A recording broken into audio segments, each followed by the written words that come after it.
Jinwoo Park wiped the sweat from his forehead as he looked at the scanner in his hands. The device was beeping faster now, which meant something interesting was buried deep in the rocky ground beneath his feet. He had been walking through the canyon for 3 hours, and this was the strongest signal he had found all day. The red sun of Kepler 442b was setting behind the tall canyon walls, painting everything in deep orange light. Jinwoo knew he should head back to the mining colony soon. Captain So-ra Kim had told all the survey teams to return before dark.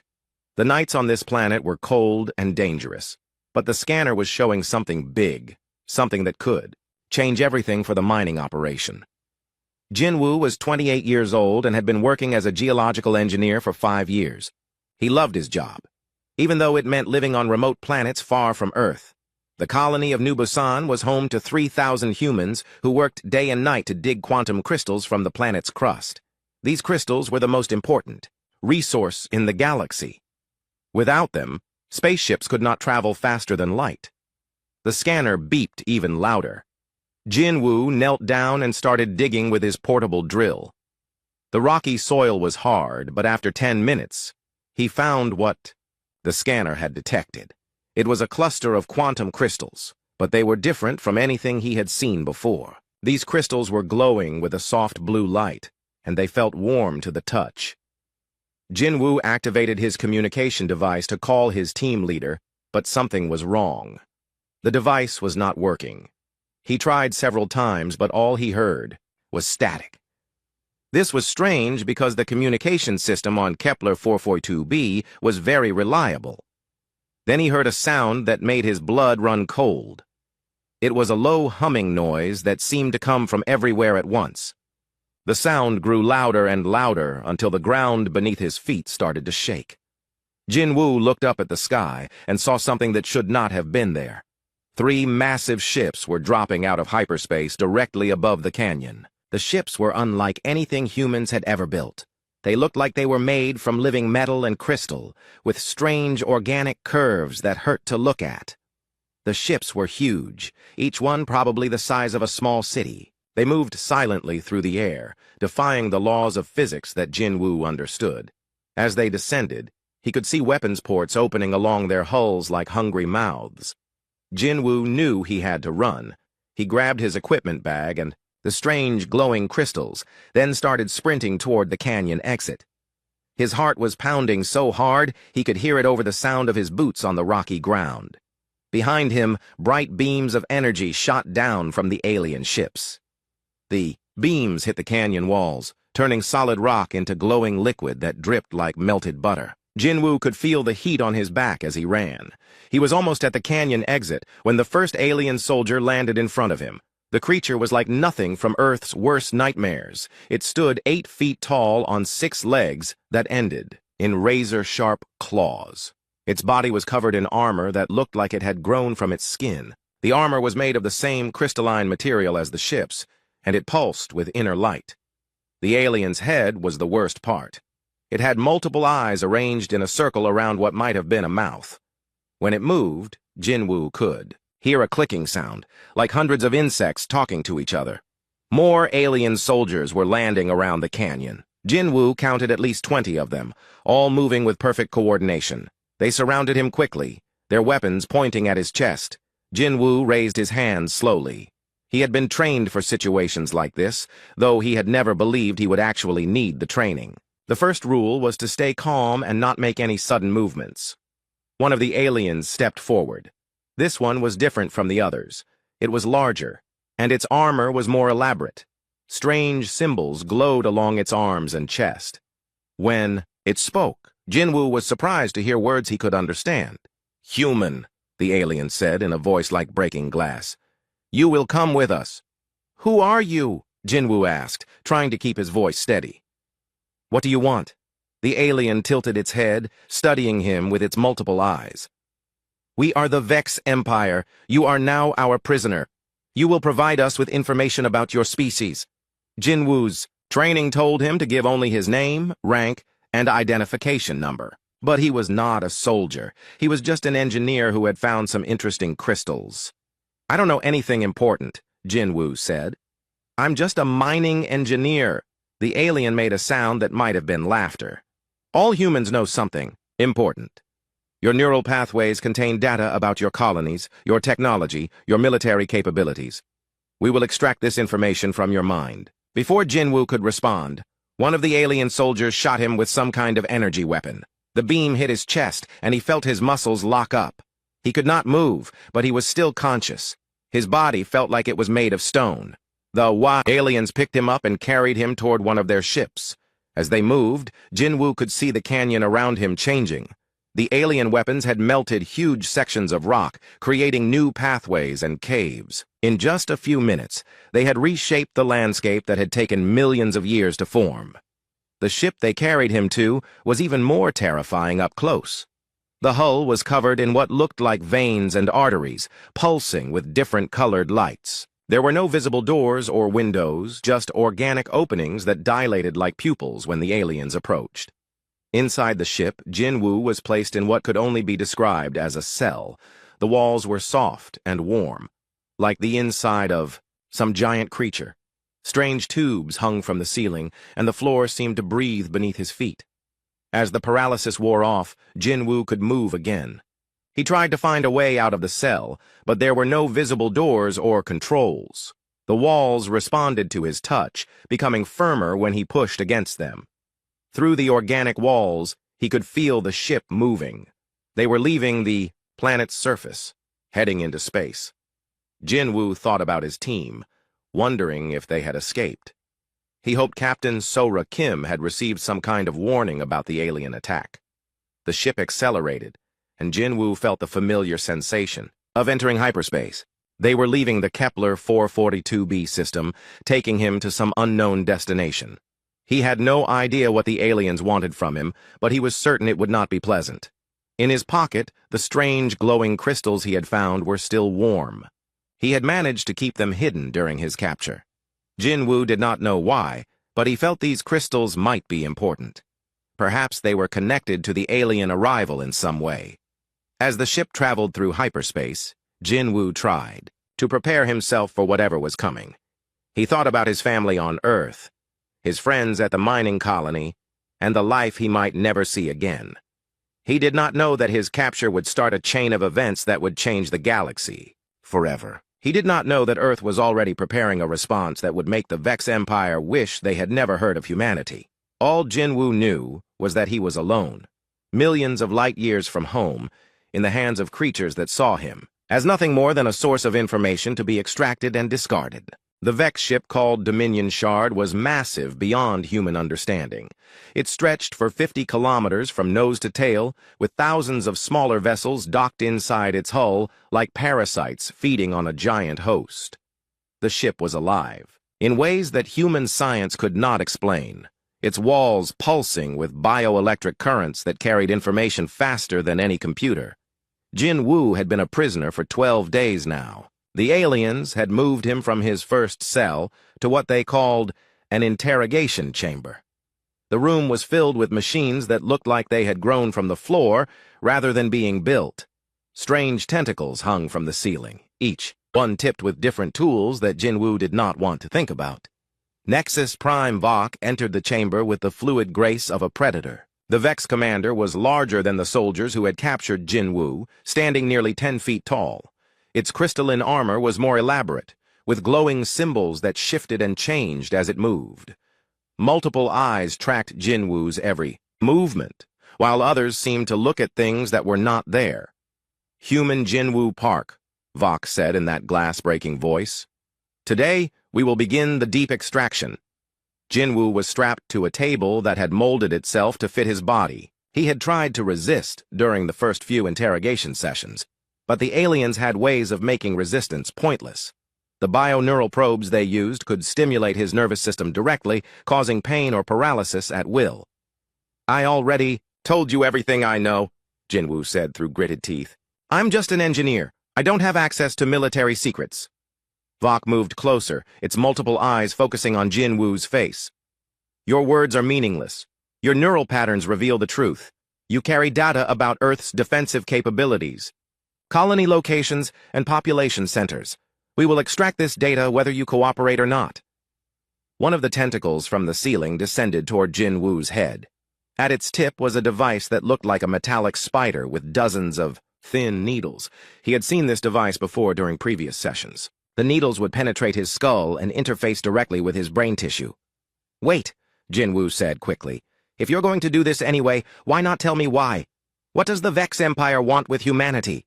Vok paused, tilting its head, in what might have been curiosity. "Your species has expanded into territories that belong to the Vex. You extract resources that are rightfully ours. You exist where you should not exist." "But the galaxy is huge," Jin Woo protested. "There's room for everyone. Why not just talk to our leaders? Work out some kind of agreement?" The Vex commander made that sound that might have been laughter. "We do not negotiate with inferior species. We harvest what is useful and eliminate the rest. Your species will serve the Vex Empire or be extinct within one solar cycle." The neural probe descended again, but this time Jin Woo was ready. During his 12 days of captivity, he had been working on something. The strange glowing crystals he had found were still hidden in his clothing, and he had discovered they could interfere with Vex technology in small ways. As the probe touched his head, Jin Woo pressed one of the crystals against the side of the table. The crystal flared with blue light, and suddenly every machine in the chamber began sparking and smoking. Fox stumbled backward as the lights failed. Emergency illumination cast everything in red shadows. For a moment, Jin Woo thought he might have a chance to escape, but the Vex were too quick. Backup systems activated within seconds, and more soldiers entered the chamber. They restrained Jin Woo more securely while technicians repaired the damaged equipment. "Interesting," Vox said, studying the scorch marks where the crystal had interfaced with Vex technology. "It seems you carry more than just information. You have samples of quantum-enhanced crystal formations. These will be most useful for our research." Jin Woo realized he had made a mistake. By revealing the crystals, he had given the aliens something they wanted even more than the information in his head. Over the next several days, the interrogations became more intense. The Vex used combinations of physical pain, psychological, pressure, and neural probes to break down Jin Woo's resistance. They wanted everything: troop numbers, weapon specifications, the locations of Earth's defensive installations. Jin Woo held out as long as he could, but eventually, some information began to slip through. The aliens learned about the mining colonies, the trade routes, and the basic structure of human space.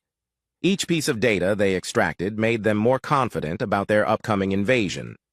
On the 20th day of his captivity, Vox made an announcement that chilled Jin Woo to the bone. "We have decided to use you for a demonstration," the Vex commander said.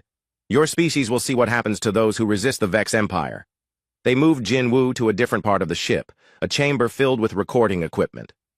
The walls were covered with devices that could transmit signals across vast distances of space. Jin Woo realized they were going to broadcast his torture to the entire galaxy. The recording session was brutal. The Vex wanted to show Jin Woo as broken and defeated, a symbol of human weakness.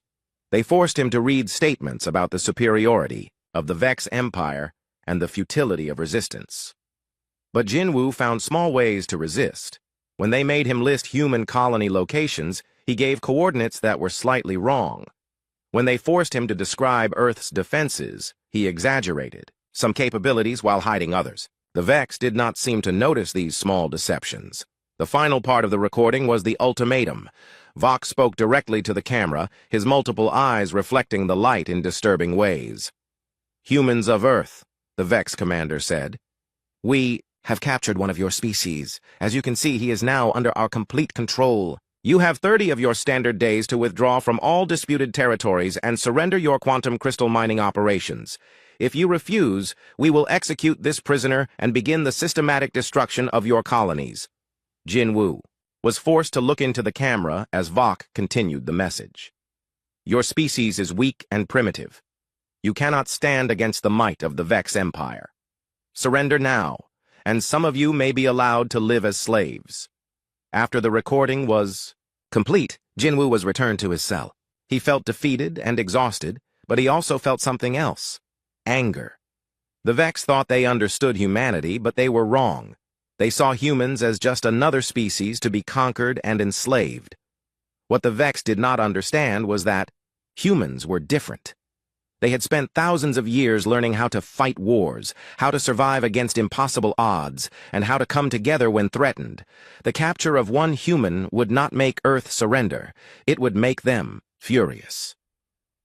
The transmission was sent across multiple star systems, carried by quantum relay stations that could reach any corner of the galaxy. The message would take weeks to reach Earth, but when it did, it would trigger a response that the Vex Empire could never have imagined.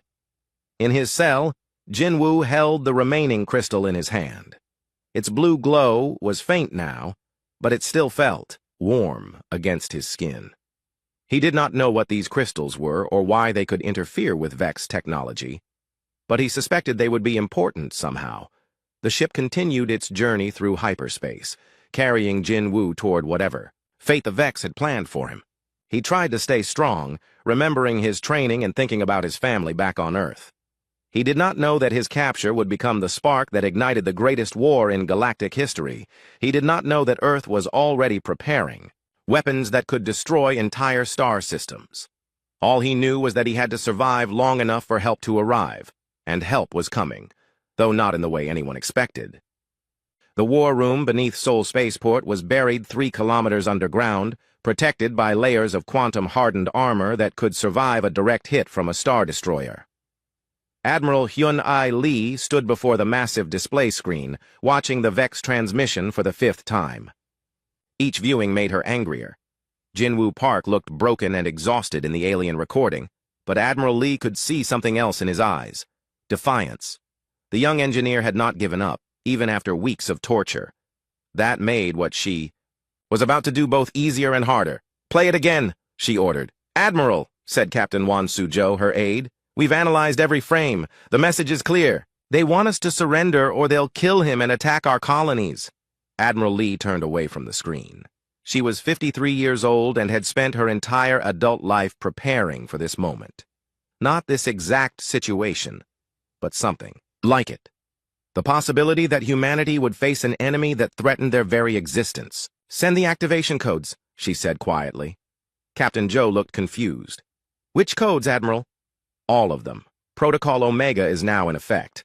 The color drained from Joe's face. Every military officer above the rank of colonel knew about Protocol Omega, but most had hoped it would never be used. It was humanity's final contingency plan, developed in secret over the past century. The plan for total war. Admiral Lee walked to the secure communication console and placed her hand on the scanner. The machine read her palm print, retinal pattern, and DNA signature before accepting her identity. Then she spoke the words that would change everything. "This is Admiral Hyun-A Lee, Supreme Commander of Terran Defense Coalition. Authorization code Omega 77 Alpha. All sleeping protocols are now active. All hidden assets are authorized for immediate deployment. We are at war." The message went out simultaneously to dozens of locations across the solar system. In bunkers on Mars, automated factories began producing weapons that had been forbidden by every treaty in galactic history. In the asteroid belt, construction ships started assembling devices that could crack planets in half. President Jaemin Choi arrived in the war room 20 minutes later, still wearing his formal dinner clothes from a state function. He looked at the displays showing activation signals across human space and felt his stomach drop. "Hyun-A," he said quietly, "tell me you haven't started a galactic war over one captured engineer." Admiral Lee turned to face the president. Her expression was harder than steel. "Sir, they didn't just capture Jinwoo Park. They captured a human being. They tortured him and broadcast it to the galaxy as a threat. That makes this an attack on all of humanity." "But the resources this will require," President Choi protested. "The cost in lives and materials. Surely we can negotiate." "With respect, Mr. President, the time for negotiation ended when they sent us that recording. The Vex Empire has made their intentions clear. They want us to surrender or be enslaved. That is not acceptable." Admiral Lee activated another display, showing the current positions of human military assets. Most people thought Earth's fleet consisted of a few hundred ships scattered across a dozen star systems. They were wrong. "Sir, for the past 112 years, humanity has been preparing for this day. We've been building weapons and ships in secret, training soldiers in hidden facilities, and developing technologies that our enemies don't know exist. Deep beneath the Pacific Ocean, Dr. Yoonji Yoon was overseeing the final assembly of devices that violated every principle of civilized warfare. The planet-killer missiles used quantum cascade reactions to destabilize the nuclear forces holding matter together. One missile could turn a world into radioactive dust in minutes. "How many do we have ready?" asked her assistant, Colonel Min-ho Sung. 47, Dr. Yoon replied, checking her computer display. "And the factories are producing more every hour. By the end of the week, we'll have enough to sterilize every Vex world in known space." Colonel Sung looked uncomfortable. "Doctor, these weapons? Using them would make us no better than the aliens we're fighting." Dr. Yoon stopped working and looked at him directly. "Colonel, the Vex Empire has been expanding across the galaxy for centuries. They've enslaved or exterminated dozens of species. They see other intelligent life as resources to be harvested. If we don't stop them now, they'll do to us what they've done to everyone else." In a hidden facility in the Kuiper Belt, General Tae-ho Shin was activating humanity's most secret weapon, the Ghost Fleet. These ships used quantum phase technology that made them invisible to all known forms of detection. They could appear anywhere in the galaxy without warning. The Ghost Fleet consisted of 300 dreadnoughts, each one carrying enough firepower to destroy a star system. They had been hidden in the empty spaces between stars for decades, waiting for this moment. "All ships report ready for deployment," announced Commander Seo Jin Han from the bridge of the flagship Invisible Sword. General Shin nodded grimly. "Begin. Phase 1 operations. Target every known Vex military installation. I want them to think their own shadows have turned against them." On Earth, Colonel Eugene Kong was activating sleeper cells that had been in place for 50 years. Human agents embedded in alien civilizations across the galaxy began gathering intelligence and preparing for sabotage operations. Agent Byung-ho Kim, who had spent 20 years posing as a traitor on the alien world of Zentara Prime, received his activation code while eating dinner at a spaceport cantina. He calmly finished his meal, paid his bill, and walked to a storage locker he had rented decades ago. Inside was enough explosive to level half the city. Agent Mi-young Park was working as a communications technician on a space station in Vex territory. When her activation signal arrived, she began installing virus programs into the station's computer systems. Within hours, every piece of information flowing through the station would be copied and transmitted to Earth. The scale of humanity's preparation was staggering. Every human colony had hidden weapon stockpiles. Every trade ship carried concealed military hardware. Every civilian facility could be converted to military production within hours. But the most terrifying aspect of humanity's war machine was not its technology or its weapons. It was the philosophy behind it. Humans had learned from thousands of years of warfare that sometimes the only way to ensure peace was to make the cost of aggression absolutely unbearable. In the war room, Admiral Lee was coordinating with military commanders across human space. The response to Jinwoo's capture would be swift and total. "How long until the Ghost Fleet reaches Vex space?" she asked. 18 hours, reported Captain Joe. "They're using the quantum corridors to bypass normal space entirely. And our intelligence assets? Already in position. We'll have real-time information on every Vex military movement within the next 6 hours." President Choi watched the displays showing human military assets mobilizing across the galaxy. The scale was incredible. Ships emerging from hidden bases, weapons coming online, entire fleets materializing from what had appeared to be empty space. "How long have we been preparing for this?" he asked. "Since the day we first encountered alien life," Admiral Lee replied. "Every president has known about Protocol Omega. Everyone has authorized its continued development, because we knew that someday we would meet a species that wanted to destroy us." The Vex Empire thought they were dealing with a primitive species that had barely learned to travel between stars. They had no idea that humanity had been preparing for total war since before they were born. In hidden facilities across the solar system, weapons that should not exist were being loaded onto ships that should not be possible. Soldiers who had trained their entire lives for this moment were boarding vessels that could cross the galaxy in hours. The hunt for Jinwu Park was about to begin, but it would be unlike anything the galaxy had ever seen. The Vex had awakened something that they could not understand or control. They had declared war on a species that had spent millennia perfecting the art of warfare, and humanity was ready to show them exactly what that meant. Admiral Donghyun Park stood on the bridge of the Soul's Vengeance, watching empty space through the main display. To any observer, there was nothing around his ship except the cold vacuum between stars. But Admiral Park knew better. He was surrounded by the most powerful fleet humanity had ever assembled, invisible to all known forms of detection. Donghyun was Jinwu's older brother, though they had not spoken in 3 years. Military service had kept them apart, but family was family. When Admiral Lee had offered him command of the rescue operation, he had accepted without hesitation. "Phase drift status report," he ordered. Commander Yoo-Jin Lee checked her instruments. "All ships maintaining quantum phase. We're completely invisible to Vex sensors. They don't even know we're here." The Ghost Fleet had been traveling for 2 weeks, using quantum corridors that existed outside normal space.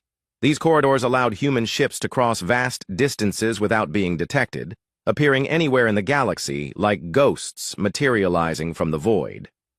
Captain Min-Ho Lee was aboard the stealth cruiser Soul's Fury, leading a team of specialists trained in alien technology. His mission was to infiltrate Vex communication networks and locate Jinwu's prison ship. "Beginning network penetration," Captain Lee reported over the secure channel. "Vex communications are heavily encrypted, but our quantum computers should be able to break their codes." The Soul's Fury moved closer to a Vex relay station, still invisible in quantum phase. Specialist Ju-Won Kim deployed microscopic probes that attached themselves to the station's communication arrays. Within minutes, they were intercepting every message flowing through the Vex network. What they found was disturbing. "Admiral," Captain Lee's voice was tight with anger. "You need to see this. The Vex aren't just planning to attack human colonies. They've been doing this for centuries. We're looking at files documenting the systematic extermination of 47 different species." Admiral Park studied the intercepted data on his screen. The files contained detailed records of Vex conquest campaigns stretching back thousands of years. Each campaign followed the same pattern: capture a few individuals for study, demand surrender, then proceed with total annihilation regardless of the response. They never intended to honor any surrender, Admiral Park realized. The ultimatum was just for show. They're going to attack us no matter what we do. The data also revealed something else: the location of the Dominion Shard, the massive ship holding Jinwu prisoner. It was currently in the Proxima Vexus system, 3 days away at maximum speed. But there was another discovery that changed everything. Dr. Haiwan Nam was aboard the research vessel Soul's Discovery, analyzing captured Vex technology, when she made the breakthrough. She had been studying the biomechanical nature of Vex ships and equipment for weeks, trying to understand how their technology worked. "I've found it," she announced over the command channel. "The weakness we've been looking for." Admiral Park's image appeared on her screen. "What did you find, Doctor?" "All Vex technology is connected through quantum-entangled neural networks," Dr. Nam explained. "Their ships, their weapons, even their armor. Everything shares the same basic consciousness matrix.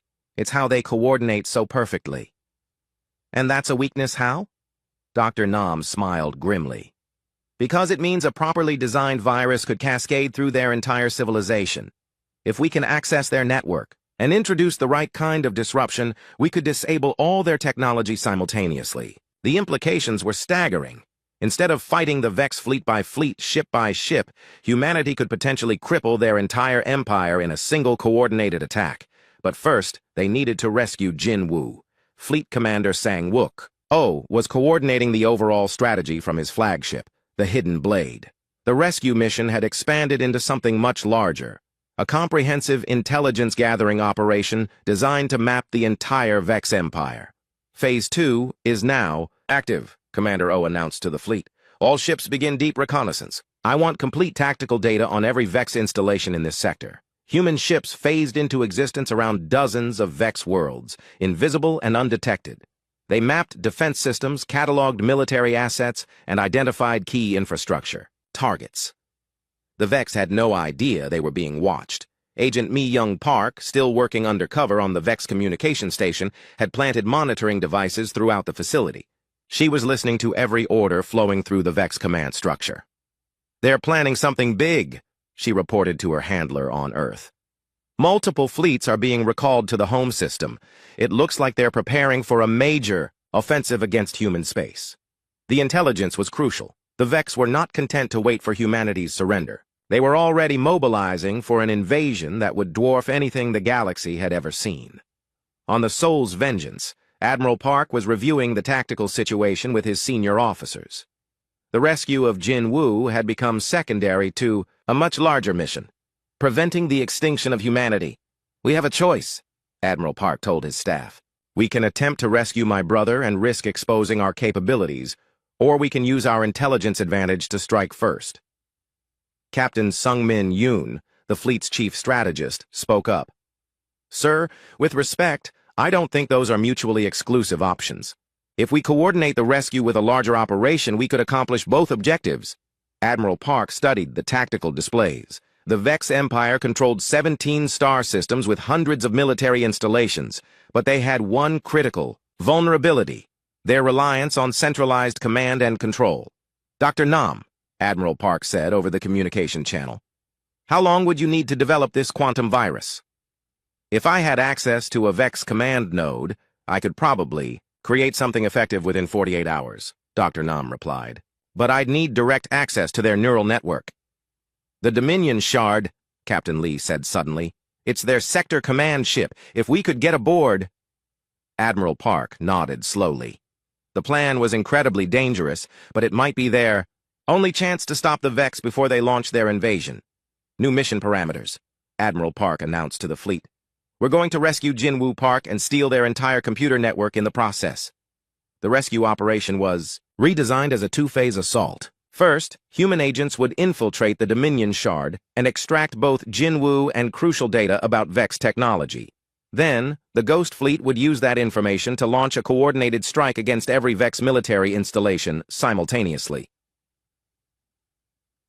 Specialist. Teams began preparing for the most dangerous mission in human history. They would have to board an alien ship, fight their way through biomechanical defenses, rescue a prisoner, and steal military secrets from a civilization that had been conquering the galaxy for thousands of years, and they would have to do it, all without being detected until it was too late for the Vex to respond.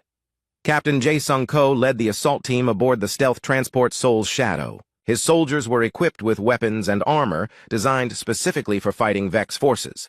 They had trained for months using captured alien technology to understand their enemies' capabilities. "Remember," Captain Ko told his team, "the Vex think in collective patterns. They don't expect individual initiative or improvised tactics. That's our advantage." The Soul's Shadow approached the Dominion Shard using quantum phase technology, becoming visible only when it was time to dock. By then, it would be too late for the Vex to stop them. As the rescue operation began, Admiral Park thought about his brother somewhere inside that massive alien ship. Jinwoo had no idea that help was coming. No idea that his capture had triggered the largest military operation in human history. The Vex Empire had made one crucial mistake. They had assumed that humans were like every other species they had encountered, weak, divided, and easily conquered. They were about to learn how wrong they were. The attack began at exactly 0400 hours, Galactic Standard Time, across 17 star systems simultaneously. The Vex Empire had ruled this sector of space for over 3,000 years. In the next 6 hours, it would cease to exist. Captain Ji-hoon Ryu stood in the docking bay of the dreadnought Incheon's Fury, watching his assault team make final preparations. They were about to board the Dominion Shard, the massive Vex command ship that held Jinwoo prisoner. Around them, the ship's quantum phase generators hummed with power, keeping them invisible to alien sensors. "Remember the mission, Captain," Ryu told his soldiers. "Extract the prisoner and download their computer core. We have exactly 47 minutes before the main assault begins." The Incheon's Fury materialized next to the Dominion Shard like a ghost becoming solid. For a few seconds, the Vex sensors couldn't understand what they were seeing. That hesitation was all the humans needed. Cutting beams sliced through the alien ship's hull, creating an entry point directly into the prisoner section. Captain Ryu's team poured through the breach, their weapons already firing at the crystalline defenders that rushed to meet them. The Vex soldiers moved with perfect coordination, but the humans had studied their tactics for weeks. Every alien attack pattern had been analyzed and countered. What should have been an impossible assault became a precisely executed operation. Meanwhile, across the galaxy, the true scope of humanity's response was becoming clear. Colonel Yu Jin, Kang's sleeper agents activated simultaneously on 43 different worlds. Agent Byung-ho Kim's bomb destroyed the main communication hub on Zentara Prime, cutting off an entire sector from Vex Command. Agent Mi-young Park's virus infected the communication station's computer network, turning their own equipment against them. But these sabotage operations were just the beginning. The Ghost Fleet had been positioning itself for weeks, with individual ships hidden throughout Vex space. Admiral Dong-hyun Park gave the signal, and 300 dreadnoughts materialized from quantum phase simultaneously. The Vex defenders never had a chance to react. Human ships appeared in the heart of their most secure systems, already firing planet-killer weapons at critical targets. Defense platforms that had protected Vex worlds for millennia were destroyed before they could even detect the attackers. On the research vessel Soul's Discovery, Dr. Hai-Won Nam was working frantically to complete the quantum virus. She had been analyzing Vex technology for weeks, looking for the critical weakness that would allow a software attack to cascade through their entire network. "I need more processing power," she told her assistant, Lieutenant Dae-ho Shin. "Patch me into the ship's main computer core." The virus was incredibly complex, designed to exploit the quantum entanglement that connected all Vex technology. Once introduced into their network, it would spread at the speed of thought, disabling every ship, weapon, and communication system in the Empire. Inside the Dominion Shard, Captain Ryu's team was fighting their way through biomechanical corridors that seemed to shift and change around them. The ship itself was trying to stop them, sealing passages and redirecting life support to slow their advance. "Contact!" Sergeant Wan-shik Jung called out as a group of Vex soldiers emerged from a wall that had previously appeared solid. The aliens moved like liquid metal, their crystalline armor reflecting the weapon fire in dazzling patterns. The human soldiers responded with tactics the Vex had never encountered. Instead of standing and fighting, they used mobility and improvisation. Smoke grenades filled the corridor while the humans flanked around using maintenance shafts that the aliens had not considered defensible. Captain Ryu reached the prisoner section and began searching the biomechanical cells. Most were empty, but some contained the remains of other species that had challenged the Vex Empire. The sight filled him with cold rage. He found Jin Woo in the deepest cell, barely conscious, but alive. The young engineer had been through weeks of torture, but his eyes still showed defiance when he saw the rescue team. "About time," Jin Woo whispered, managing a weak smile. "I was starting to think nobody was coming." "We never leave anyone behind," Captain Ryu replied, cutting through Jin Woo's restraints. "Can you walk?" "I can run if I have to." As they helped Jin Woo to his feet, he pulled something from his clothing. The strange crystals he had found on Kepler 442b were still glowing with soft blue light. "These are important," Jin Woo said urgently. "They can disrupt Vex technology. I've been using them to sabotage their neural probes." Captain Ryu studied the crystals with new interest. "Dr. Nam needs to see these. They might be the key to her virus program." The extraction team fought their way back through the ship, carrying Jin Woo and the precious crystals. Behind them, Vex reinforcements were converging on their position, but it was too late.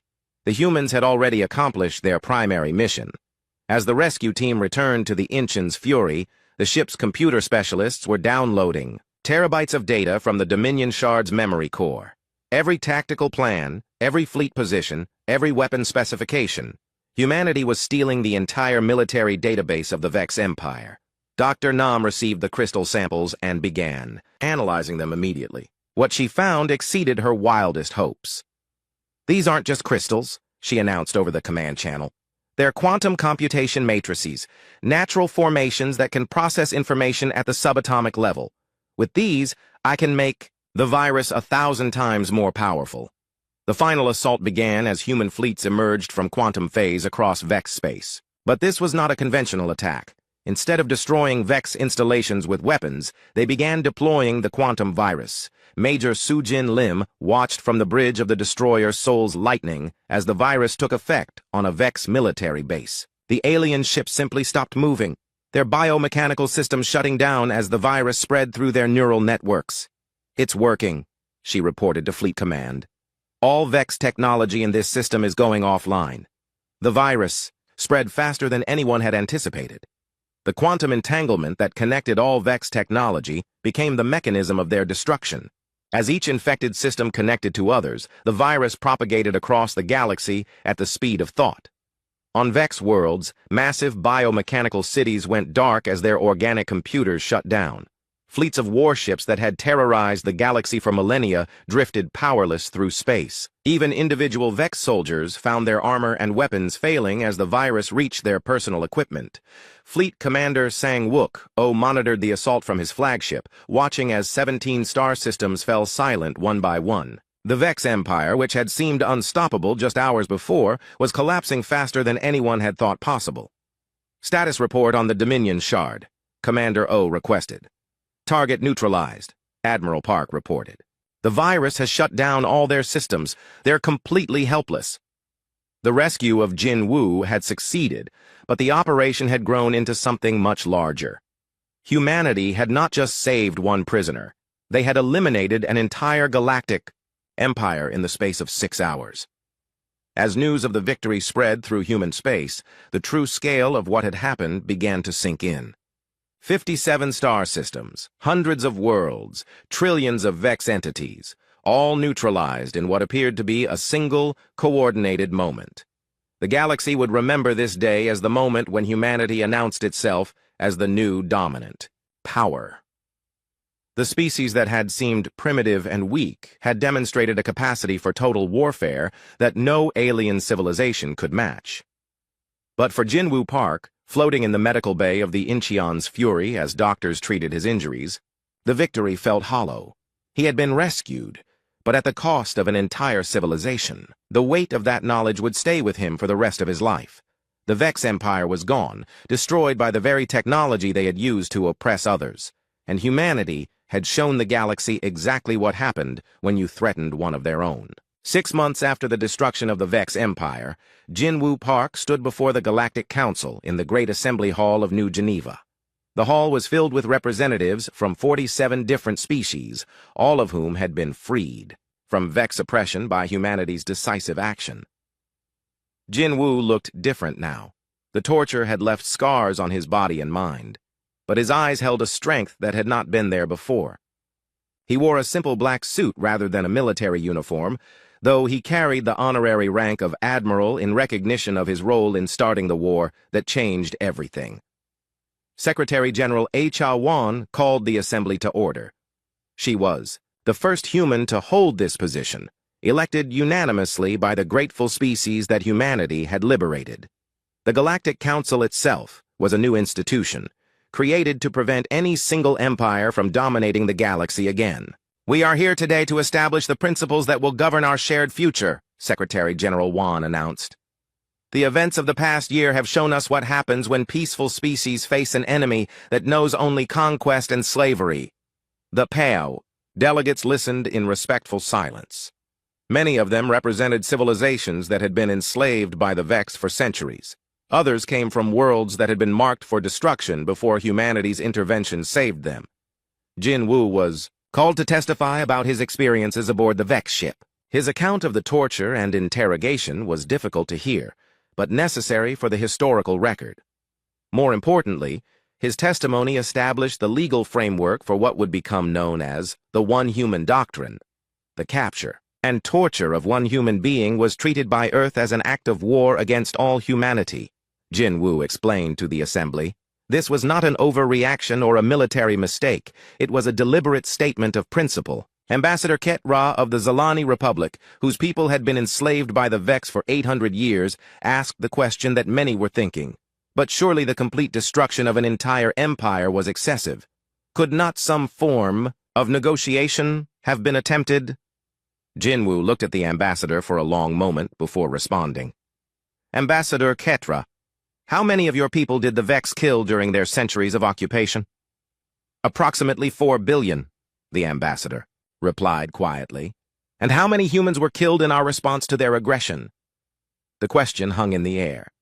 The truth was uncomfortable but undeniable. The quantum virus had shut down Vex technology, but it had not directly killed the aliens themselves. Most Vex had simply lost consciousness when their biomechanical life support systems failed. Death had come later, from starvation and exposure. The Vex Empire chose to make themselves completely dependent on their technology, Jinwu continued. When that technology failed, they could not survive. Humanity did not set out to commit genocide. We set out to remove their ability to harm others. Admiral Hyun A. Lee, now promoted to Supreme Fleet Commander of the Terran Galactic Navy, addressed the assembly from the military section. The one human doctrine is simple, Admiral Lee stated. Any hostile action against a human citizen will be considered an act of war against Earth. Our response will be immediate and total, regardless of the cost or consequences. Some of the delegates shifted uncomfortably. The doctrine seemed harsh, even tyrannical. But others, particularly those who had suffered under Vex oppression, understood the necessity. President Jae-min Choi took the podium to explain humanity's philosophy. We do not seek to dominate the galaxy. We seek to ensure that no species ever again faces the choice between slavery and extinction. The one human doctrine serves as a deterrent to any who might consider aggression against peaceful civilizations. The Assembly voted to formalize the doctrine as galactic law. Any attack on humanity would be met with the combined response of all member species. But more importantly, humanity committed to defending any peaceful civilization that faced extinction-level threats. After the formal session, Jinwu walked through the corridors of the council building with Dr. Haiwan Nam, who had become famous throughout the galaxy as the creator of the quantum virus that ended the Vex Empire. Do you ever regret what we did? Dr. Nam asked as they looked out at the harbor of Lake Geneva. Jinwu considered the question carefully. I regret that it was necessary. I regret that the Vex chose conquest over coexistence. But I don't regret that they were stopped. The quantum crystals that Jinwu had discovered on Kepler 442b had become the foundation for a new generation of human technology. Research stations throughout human space were studying the crystal's unique properties, leading to breakthroughs in faster-than-light, travel, quantum computing, and energy production. General Tai-Ho Shin's Ghost Fleet had been expanded into a permanent rapid response force with ships stationed throughout the galaxy to respond to threats against any peaceful civilization. The fleet remained invisible, a constant reminder that humanity was watching. The former Vex territories had been redistributed among the species they had oppressed. Worlds that had been strip-mined for resources were being restored. Populations that had been enslaved were learning freedom again. Jinwu had returned to his work as an engineer, but now he administered the entire Kepler system. The mining colony that had been his home had grown into a major industrial center, producing the quantum crystals that powered human technology. As they walked, Dr. Nam showed Jinwu a classified report that had just arrived from Deep Space Monitoring. Stations. We're detecting signals from the Andromeda Galaxy, she said quietly. Long-range analysis suggests another expansionist empire, possibly even larger than the Vex. Jinwu read the report with growing concern. The signals indicated a civilization with technology comparable to the Vex, but with military forces that might dwarf anything the Milky Way had ever seen. What's our response? He asked. Dr. Nam smiled grimly.